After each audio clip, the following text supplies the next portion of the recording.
Hey there, and welcome to Reviews in Review. I am Joe Gilroy, and today we're doing Call of Duty Modern Warfare 2 2022. And I say 2022 because I don't want you to confuse it with Call of Duty Modern Warfare 2 from 2009 or Call of Duty Modern Warfare 2 Campaign Remastered from 2020. This is Call of Duty Modern Warfare II. And it's an interesting one to take a look at because Call of Duty is one of the biggest franchises, one of the biggest gaming properties in the universe.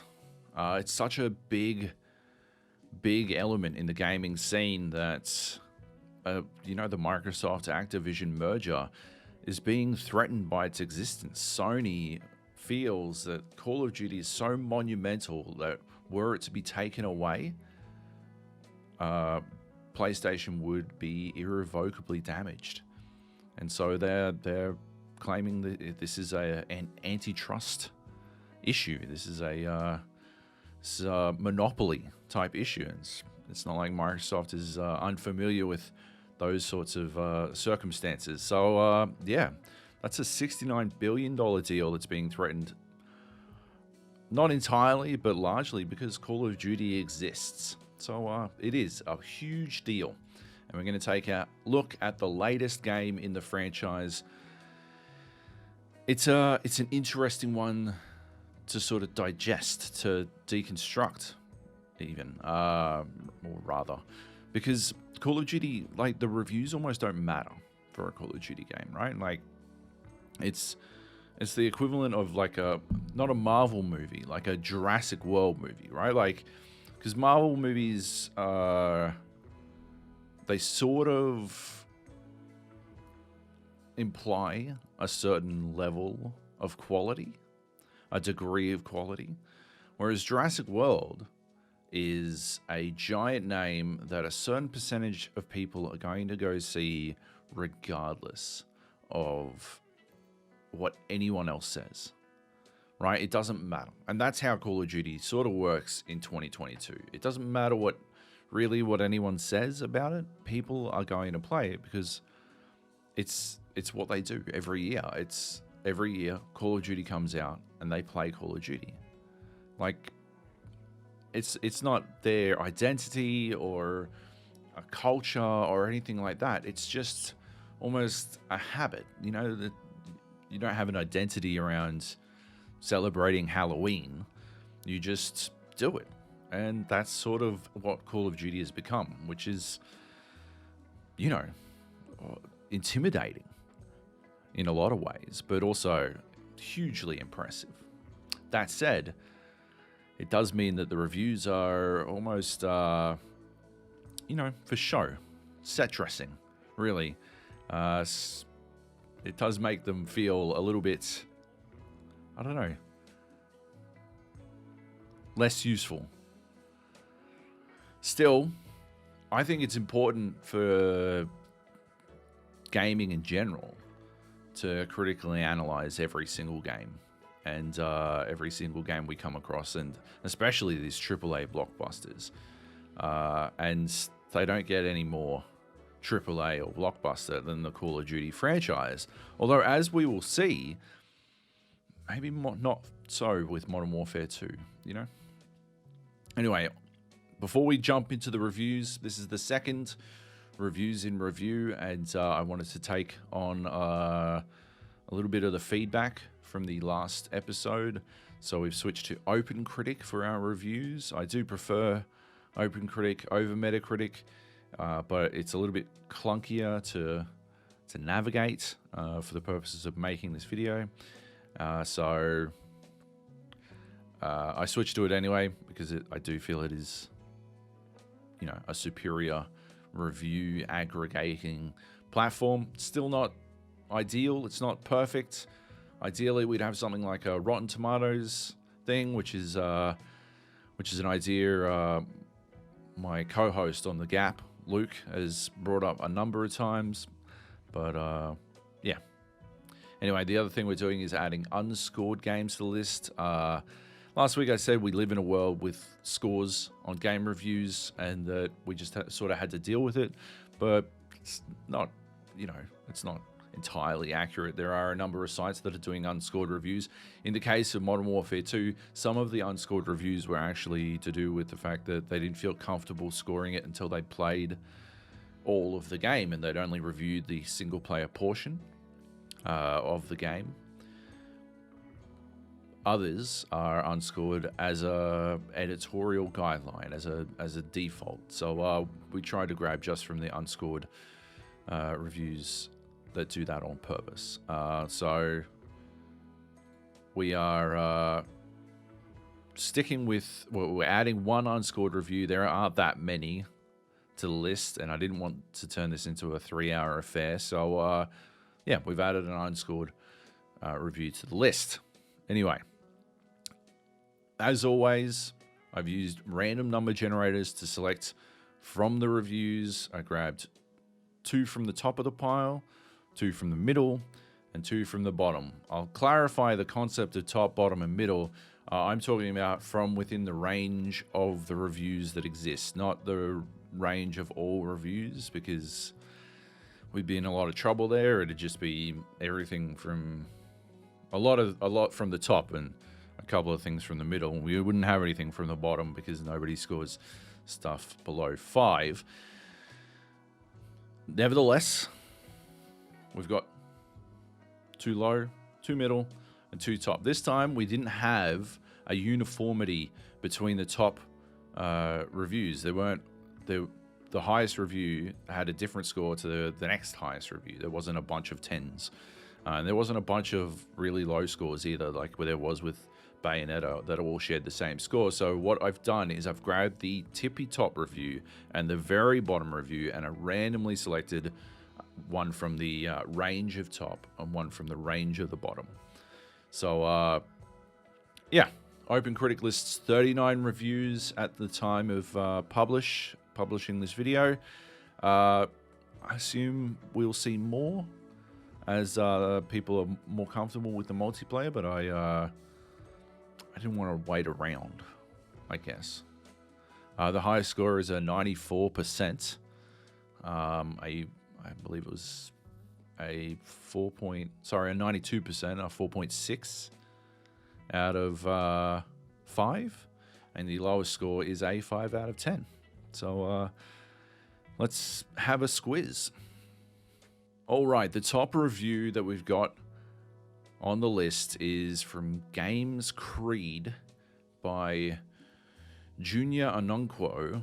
And like I said, it scored it a 4.6 out of 5. I found this review to be a little bit clunky, but take it for yourself when you read it. Let's have a look at the pull quote on OpenCritic, though. Call of Duty Modern Warfare 2 has turned out to be a fine remake of an iconic original. The game had some big shoes to fill, and it had done quite well to fill them. The story accommodated a breathtaking plot, combined with jaw-dropping visuals. I spoke last week about Grammarly syndrome, and maybe I didn't explain it as well as I could have. One of the things, there's a tool you can use when you're editing a large document that's called Grammarly, right? And it sort of works as an AI-driven sub-editor, right? Because sub-editors, they used to exist.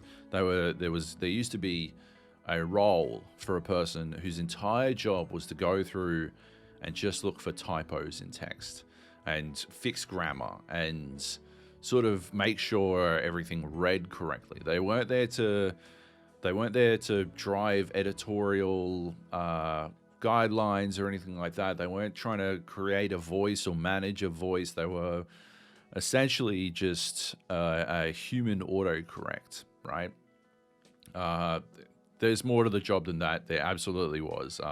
Don't get upset, any sub-editors. I've sub-edited.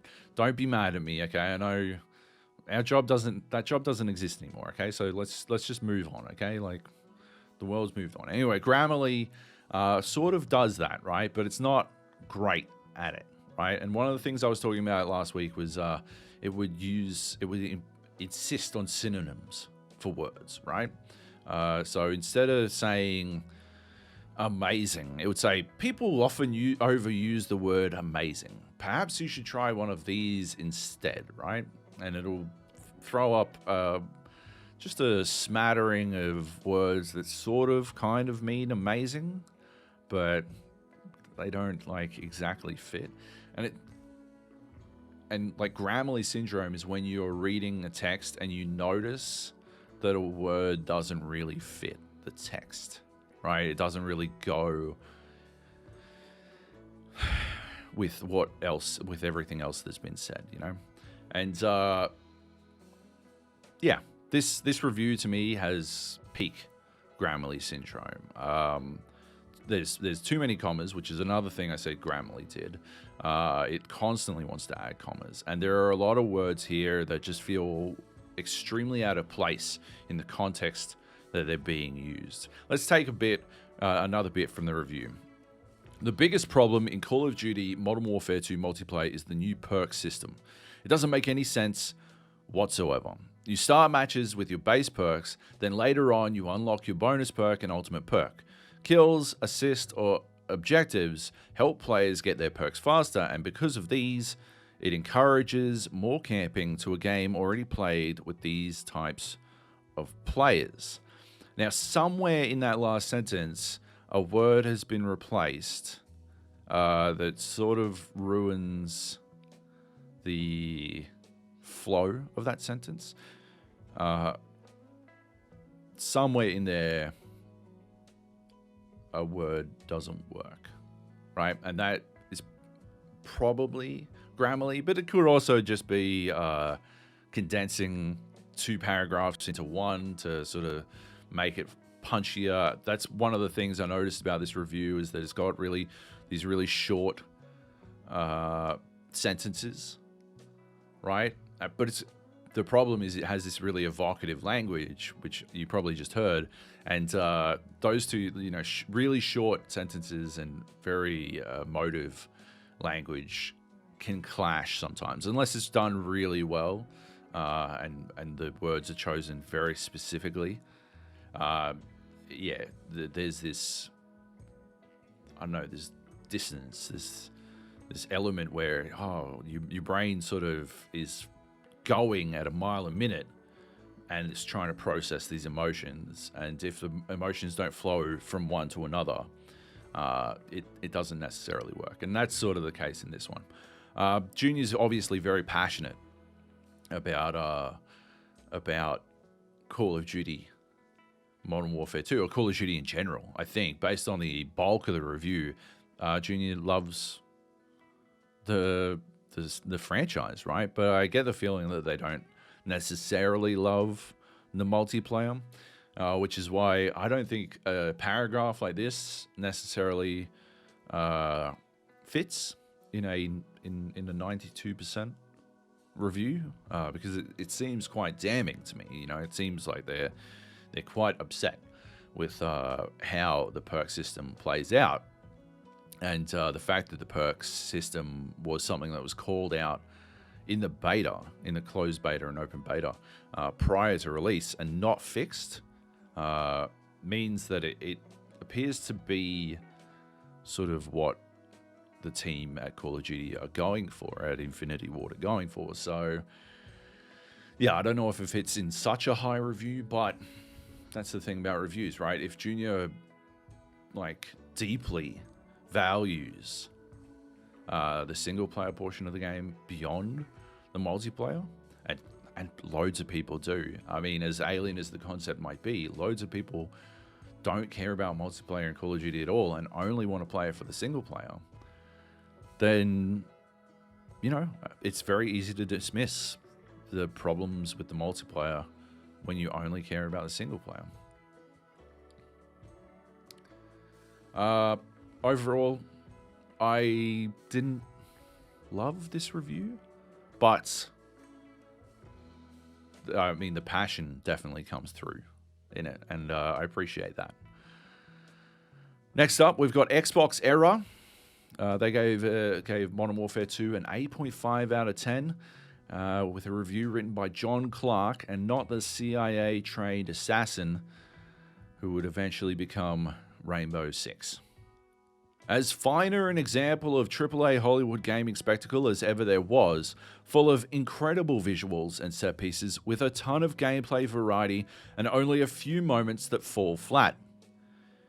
It can't help but occasionally feel to be a greatest hits collection of previous Call of Duty moments at times, despite the earnest and well-intentioned efforts to mix things up a bit, and that's okay.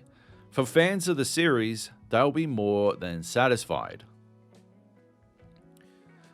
I actually quite like this review overall, although I didn't like that particular closing paragraph. That's one of the things that happens with reviews. You see it quite often. I am so guilty of it. I will write, 3,000 words of a review, and then I've got to summarize all them words into one paragraph, and I'll try to put it all in there, and it sort of winds up like being like the leftovers of Christmas lunch, right? Like where you've got all these little bits, and they're all delicious, and all of it, Christmas lunch yesterday was amazing, and what you've put together here is sort of good, right?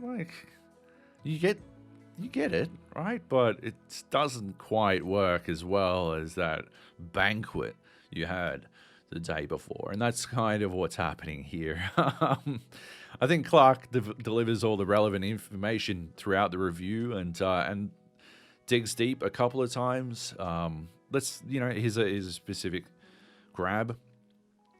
Missions like Close Air offer a direct comparison to Call of Duty 4's Death from Above, as you protect our heroes on the ground with the AC-130's awe-inspiring firepower. We also get to enjoy a lengthy nod to All Gillied Up, where the game really stretches its legs and offers a very wide and far less linear gameplay experience focused on sniping and stealth. What I found interesting about this paragraph is that in the closer, it seemed like greatest hits was a negative thing. But here, in the body of the review, you get the idea that Jon Clarke actually enjoyed revisiting those missions. So it sort of shows that the conclusion, just going to OpenCritic or Metacritic, or reading a single paragraph from a review, or just looking at a score isn't enough to get an idea of what the review is about, because it's always so much more, right? They've written all those words and distilling it into one paragraph or into a number just doesn't really tell the entire story. I think that's important, it's important to note. Anyway, I broadly enjoyed this review. I thought Jon Clarke did a good job, and I think one day he will be a very good leader of Rainbow. Let's move on to the middle of the pack. First off, we've got Metro GameCentral, and I'm going to check live to see if they came back to me. They did not. I emailed them, because the interesting thing about the Metro GameCentral review is that no name is attached on the byline. The site gives it a 7 out of 10, but there is nobody named as GameCentral. It's just attributed to GameCentral staff. Let's check it out. A mild disappointment compared to the first Modern Warfare reboot that relies too much on nostalgia and old ideas, but the core action and multiplayer modes are as irresistible as ever. I think whoever it is who GameCentral is, I think they are clearly a Call of Duty fan. And evidently Modern Warfare in 2019 resonated with them. And that may have impacted how Modern Warfare 2 sort of landed, right? It was easier with Modern Warfare in 2019 because Call of Duty for Modern Warfare. It had the 4 in the name, and then Call of Duty Modern Warfare didn't have the 4, and at least you could differentiate on those grounds, but you can't do that anymore, so it's a little bit trickier, I guess. Anyway, let's have a look at the sentence. Viewed on its own merit, Vanguard was not a bad game. No Call of Duty ever has been. But half the problem was that its Second World War setting just didn't resonate anymore, especially as Warzone was forced to replicate it. I can personally think of 2 Call of Duty games that were actually bad, but that's the thing, right? That's why you work out who is writing something. That's why you want to know a name, so that I can say, okay, like, I mostly enjoyed this review. I thought it was quite well written, but I don't agree with them on the idea that there's never been a bad Call of Duty game. So maybe our opinions don't 100% align up, right? And I should keep that in mind when I read their next review, right? Because I might not, necessarily want to play whatever they heartily recommend, or I might want to play something they say isn't great because, we disagree on whether or not Call of Duty has always been a great franchise. Now, there's more to this in the bulk of the review, because one of the things they go into is that the multiplayer actually makes Call of Duty essentially always a great thing, right? And I still disagree, right? But it does sort of take some of the edge off that claim, right? Because I think on a fundamental level, Call of Duty Ghosts is bad all the way through. Like, from top to bottom, Call of Duty Ghosts was bad. On the other hand, Infinite Warfare, I thought was okay as a multiplayer game. And while I thought it was not great, worse as a single player experience. That's the stinger there, right? I thought there was actually some really, really good insight in this review, and that makes me, I don't know, regret even more that I don't know who wrote it, because, like I said, I might not align with all of their opinions, but I would like to read more of what they've written, because I think they are insightful writers, insightful critics. So, yeah, I think they made a mistake here. I might think about not including GameCentral in reviews from now on if they're not going to credit writers, because, yeah, well, I contacted them and they didn't get back to me as to why they don't credit them. Then maybe they have a valid reason. Maybe they get, game critics get death threats. I've gotten fucking tons that get death threats over my reviews over the years. So maybe they're just trying to protect their critics. If that's it, then it's perfectly valid. Go for it. But I wish I knew who had written this review. Basically, it's a shame. Our next, so that was a 7 out of 10 from GameCentral. No writer listed. Next up, we've got Xbox Achievements. Richard Walker wrote the review for Xbox Achievements. They gave it a 75%, which I guess is a 7.5 out of 10. I can't do any other maths on that one. Let's read the grab. Call of Duty returns for yet another year, and while the campaign feels a little bit like a case of diminishing returns, the strength of two-player co-op and multiplayer pulls Modern Warfare through.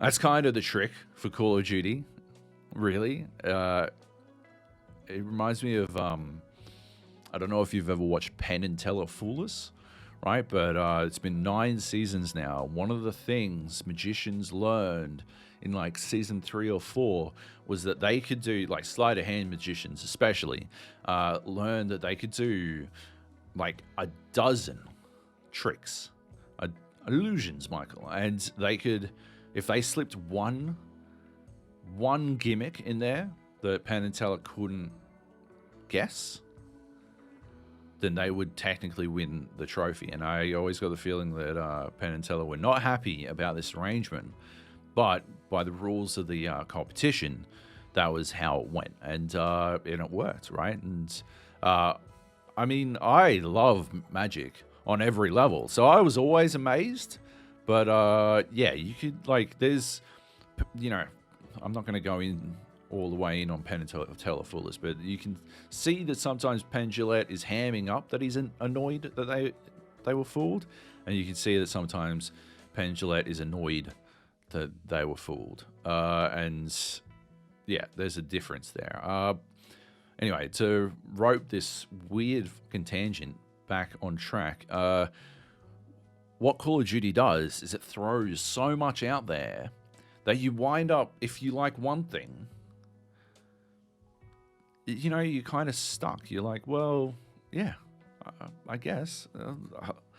The campaign is a case of diminishing returns, but two-player co-op and multiplayer is still good. I still like that. Or, you know, I don't like the multiplayer, but the campaign is fantastic type thing. You know, they wind up in a situation where, yeah, you know, there's probably something for you in this giant package that is Call of Duty. I, for years, have only really been excited for whatever zombies variant they put out. They don't put one in Modern Warfare 2. It's fine. I thought Spec Ops was okay. There's not a lot to it. That's what I like about zombies. It keeps evolving. I'm getting distracted. Let's take a sentence from Richard's review. If, like me, the campaign and co-op serve as a proving ground before delving into the snake pit that is multiplayer, then you'll be in for the standard rude awakening, as the action comes thick and fast, as ever. There are two schools of thought on this sort of thing. One group believes that multiplayer should be entirely divorced from the main game, and the other group feels that single player should sort of act as a testing ground for the multiplayer. It should set players up to know how to operate within the multiplayer. I land more in the second group, to be honest. I prefer it when the single player feels like it will set me up to be able to play the multiplayer. I think it's a good gateway sort of system to get people into the multiplayer, which is usually what you want. But at the same time, Call of Duty is such a behemoth that it kind of doesn't need to get people into the multiplayer. People know at this point whether or not they want to play Call of Duty multiplayer or just want to play single player, and that's kind of how it goes. I like this review. It went pretty deep in a lot of places, and it was quite well written. One of the, I think, maybe the best written of this bunch. Maybe, you know, it's up there. I thought, if anything, it could have swapped scores with the Metro. This read more like a 7 to me, and Metro's read more like a 7.75, but that's like, there's nothing, right? There's nothing in that, right? And scores are such a murky thing. Every site has their own metrics. Like, for Metro, it may have been, that's how a 75 reads. And for Xbox achievements, that's how a 7 reads. Or rather, I reverse the two. But, like, yeah, every site has their own scoring system. Usually, they'll explain how they arrive at their scores and what scores mean. I always like reading the details about how scoring systems work, because I like seeing sites justify them. It's like a style guide, but presented to the public. Aussies in general tend to score lower than the rest of the world, so it's not just a site thing; it's a cultural thing, right? Like, I think it's because we don't have the collegiate grading system. I know a lot of US sites like to base it like on a concept of a sliding scale of A, B, C, like they're giving out grades in classes, but Australia doesn't really adhere to that. We've always kind of just used the broad range of the 10-point scale and gone from there. And that, I think, is very interesting because it creates situations where Aussie's scores are lower, but they mean the same thing. It's tricky, right? The other interesting thing that Xbox Achievements does is they rate it based on categories like sound and graphics, which is a relic from a time long past. And I like it. It's cool. It's a little bit more information, but I would never employ it because I hate trying to come up with a score as it is and trying to come up with 5 other ones on fine details like how did I feel about the sound would be nigh impossible, especially because I thought the sound in the single player of Call of Duty Modern Warfare 2 was fantastic, and the sound in the multiplayer is absolute dog shit. So yeah, so I wouldn't want to have to take that burden on. Well done, Richard Walker, for making it work. We're going to move on to the unscored portion. We got our solo unscored one. I might add a second one, but I don't know. I'll see how we go. There weren't that many to go from, and I feel like if I went with like too many unscored, we just wind up listening to the same voices every single time I did a review because there aren't, the random number generator would sort of select from the same 4 each time. There'd be a 50-50 that one of their reviews was going to make it in. So we'll see how this one goes. But Polygon wrote, Ed Smith rather wrote for Polygon. Didn't score it, obviously. And their grab is... do you see the genius in that? Do you see how Modern Warfare 2 says something and then unsays it, but in a way you might not notice, but also leaves the writers, developers, and the entity of Call of Duty an escape route from any accusations of intent or subjective belief? In a postmodern world of alternative facts and the end of the meta-narrative, where it seems like there are no answers, truth, or anything you can fully believe in or trust, and everything shifts all the time, I think Modern Warfare 2 is a kind of masterpiece. And now I imagine them using that quote, Modern Warfare 2 is a kind of masterpiece, on a poster or something later on, and everything around it won't matter. What a cracking put. It's way too long. OpenCritic went way above and beyond. They may as well have just copied the entire goddamn review at this point. But an examination of Call of Duty in relation to the conversation around Call of Duty is, I think, very interesting to me. It might be a little bit navel-gazing for some people, but I thought this was very well written, and I thought it did a good job of putting out ideas and then supporting them with evidence. The thesis, if you will, of the review, that Call of Duty wants to say something without really actually having to be held accountable for saying something. I think that's a really good idea.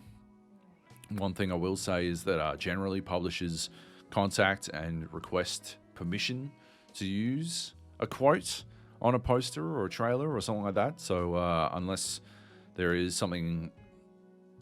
some deep cynicism occurs, we shouldn't encounter Modern Warfare 2 as a kind of masterpiece from Polygon on any posters or trailers.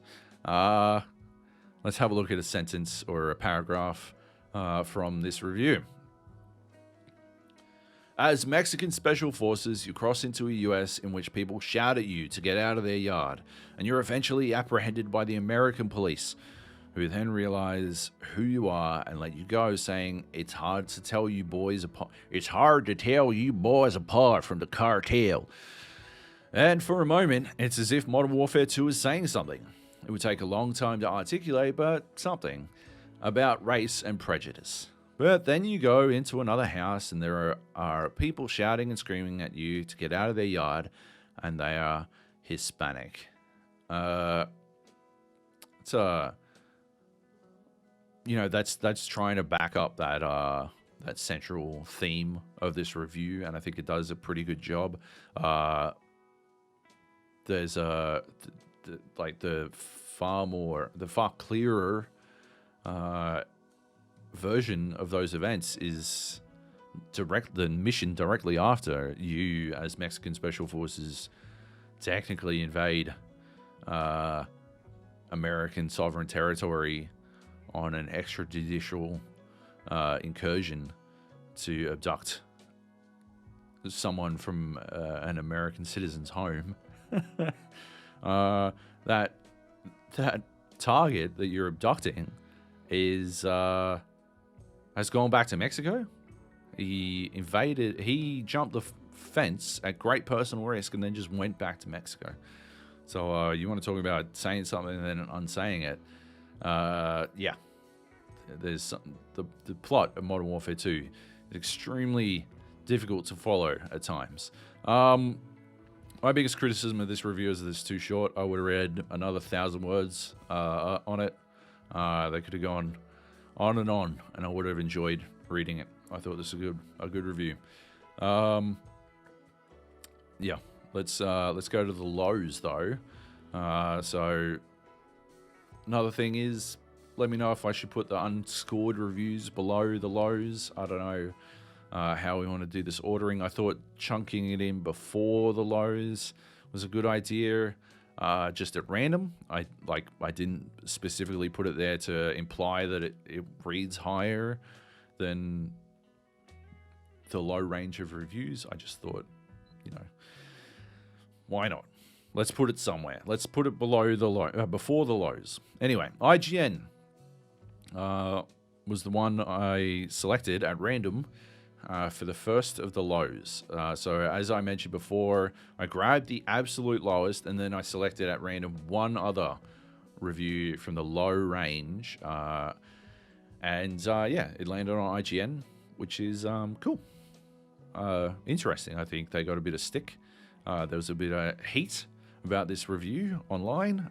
So yeah, it's a happy circumstance. Matt Purlow wrote the review for IGN and gave it a 6 out of 10. Call of Duty Modern Warfare 2's campaign is a lackluster follow-up to its refined predecessor, saved by its best-in-class shooting. A 6 out of 10 is something else for IGN. I reviewed Call of Duty Infinite Warfare on IGN, and I gave it I believe it was a 7.8. I haven't gone back to look. 7.8 out of 10, maybe a 7.7. And yeah, that was a big deal at the time. That was a huge deal at the time, and now they're all the way down to 6s. It's really interesting how that stuff works out when you're writing for IGN. IGN is the biggest game site in the world, and the pressure on you when you're writing for that big an audience is immense, and it's coming from every direction. And so I applaud Matt for going out there and writing what they believe, giving it a 6. I can't even imagine how that pressure manifested in this review. When I wrote my review, Activision were pulling my apart line by line type thing, like just going in. They were very upset with what I'd written. What wound up happening was, like, I was actually fortunate in that I had recorded my entire playthrough, which meant that every time they like objected to a claim, I was able to back it up with proof. I was able to show. So one of the things they complained about was I said that in my IGN review, the flying just isn't intuitive. You're able to shed too much speed too quickly, going directly from full thrust to a standstill in mere moments. Thrust is bound to an upward push of your left thumbstick. There is an element of analog control to it, but the moment you pull down on the thumbstick, you kick it into a slow reverse. Each time I did this in a dogfight, I quickly started spinning over my Z axis, losing both my target and my orientation. Couple this with the fact that Infinite Warfare puts you in the shoes of an elite pilot without ever telling you how to properly fly. About 3 space missions in, I was told I could press left or right on the D-pad to rotate on my X-axis, and until then, I'd been without this otherwise extremely useful tool. Activision claimed that there were tutorials in the very first Jackal mission that told you how to fly, and that this point was factually incorrect. But because I had recorded my entire game, I was able to show that no, actually, there was no such tutorial. The other thing was they didn't like that I said it was a 5.5 hour long campaign. They objected to that. But again, I was able to prove that, yeah, I finished it in 5.5 hours. Internal testing, I believe they claimed, said that it could not be finished as quickly as that. But I guess I'm just that good, baby. Anyway, so yeah, I can't even imagine how a 6 would have landed. But also, you know, IGN has changed how they do reviews. They don't do increments between 10 anymore. They've shifted to a hard 10-point scale, and so maybe that changes things a little bit. Who knows? Let's check out a sentence from Matt's review. As a final note, Modern Warfare 2's campaign is also a little buggier than I'd expect of a Call of Duty. Performance is consistently slick, but while playing on PlayStation 5, I've seen occasional texture pop in on larger maps and ugly low-res textures on some elements like water. I also encountered a save corruption bug at the final checkpoint of the last mission, which triggered a hard crash every time it loaded, and so I was forced to replay the mission from the start. These are by no means game-breaking, but are minor irritants all the same. It's great pointing bugs like these out. I didn't see a lot of notes on bugs. It's always a sticky situation in reviews with bugs because not everyone encounters them, right? I encountered a bunch of bugs in my Modern Warfare 2 playthrough, but I've talked to other people who didn't encounter any problems at all, and that's just the nightmare of game development, right? Like it's the ghost in the machine. You can account for as many circumstances as you can, but you can't account for every single possible variant. It's just these games are far too complex to do that. Nevertheless, if a bug does occur, I think a critic should point it out every single time, because a review is a reflection of their experience with the game, right? And the bugs happen in their game, so I think it's important to point out. I will note that I thought the save corruption thing, which did happen to me, was more than a minor irritant. Having to replay that entire mission was frustrating to me, but it did allow me to make this incredible video. We have to move. Graves, see numbers posting as a... Atlanta Falcons. You said? Check. Ghost. Ready. Take her alive. Yep, that's me. You're probably wondering how I ended up in this situation.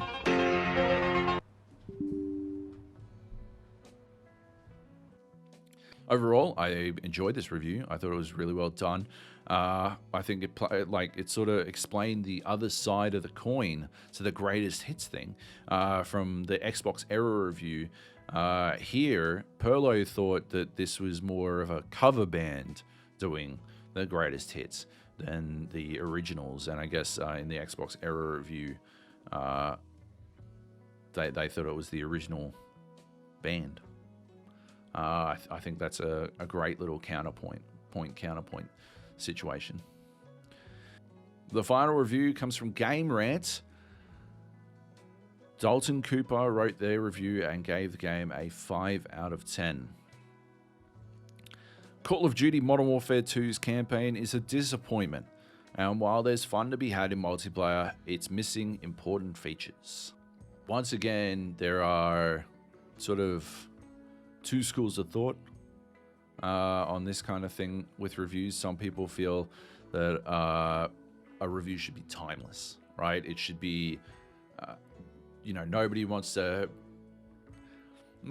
be the person who gave the thing a negative review, and then 30 years later, everyone's like, the thing might be one of the greatest horror films of all time, right? But video games aren't films, right? There's no, ignoring Blade Runner and its 7 billion director's cuts, right? There's no, once a film hits the theaters, that's the film forever, right? If you didn't like it, you didn't like it, right? It doesn't matter if 30 years later, everyone's like, the thing fucking ruled. You're crazy, right? If you didn't like it, you didn't like it. But video games change over time, right? These days, at least, they change over time. What you play on launch with Call of Duty Modern Warfare 2 won't necessarily be the same game that you would play 2 years from now, right? Or 30 years from now, if people are still coming back to check out the Call of Duty Modern Warfare 2 experience.